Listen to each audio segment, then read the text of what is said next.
اللہ رب العالمین کا خوف پیدا کرو، وہ خوف جو حضرت یوسف علیہ السلام کے اندر ہمیں رہیں گے۔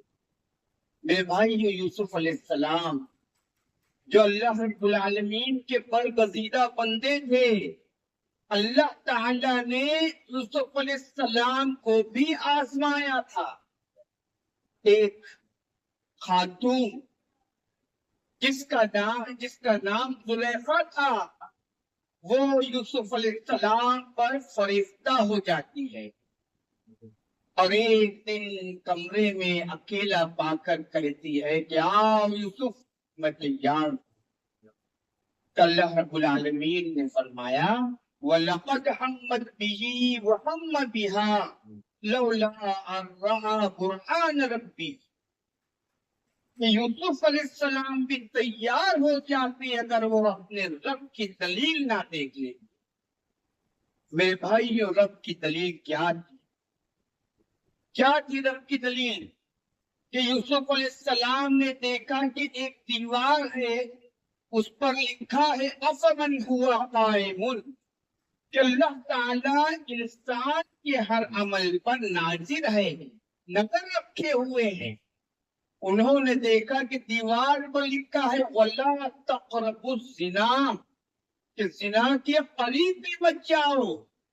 انہوں نے دیکھا کہ ان کے والد حضرت یعقوب علیہ السلام اپنے منہ میں انگلی دبائے ہوئے اپنے بیٹے کو اس گندے فعل سے روک رہے ہیں۔ یہ خیال آتے ہی اللہ تعالیٰ نے یوسف علیہ السلام کے دل کو صاف کر دیا۔ یوسف علیہ السلام دوڑ پڑے وہاں سے۔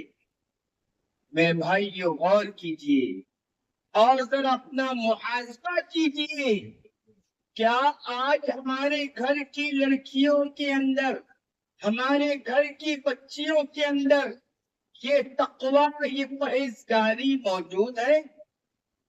نہیں ہے۔ آپ دیکھو گے کہ گارڈنوں میں اور پارک بھرے پڑے ہیں، ایک لڑکی ایک غیر محرم کی باہوں میں نظر آتی ہے۔ یہ کیا ہے میرے بھائی؟ یہ تقویٰ ہے؟ نہیں میرے بھائی۔ اس میں سے کوئی، آپ میں سے کسی کی بہن ہو سکتی ہے، کسی کی بھتیجی ہو سکتی ہے، کسی کی بیٹی ہو سکتی ہے، کوئی بھی ہو سکتی ہے۔ ایسا کیوں ہوا؟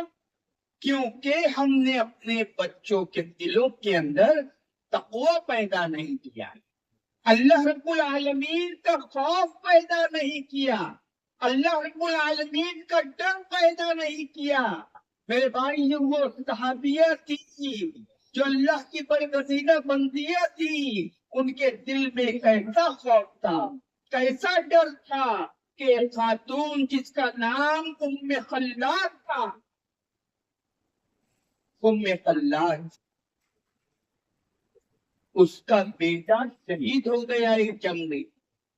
اپنے بیٹے کے تعلق سے سوال کرنے کے لیے آتی ہے، تو صحابہ نبی کریم صلی اللہ علیہ وسلم کے پاس صحابہ اکرام دیکھتے ہیں اور کہتے ہیں کہ ایسے وقت ایک لڑکی اپنے ہوش و حواس کھو بیٹھتی ہے، اور یہ دیکھو یہ عورت، یہ لڑکی پردہ کیے ہوئے ہے۔ تو کیا کہتی ہے کہ اے لوگوں، میں نے اپنا بیٹا کھویا ہے، اپنی شرم نہیں کھوئی۔ کیا تقویٰ تھی میرے بھائی، کیا پرہیزگاری تھی!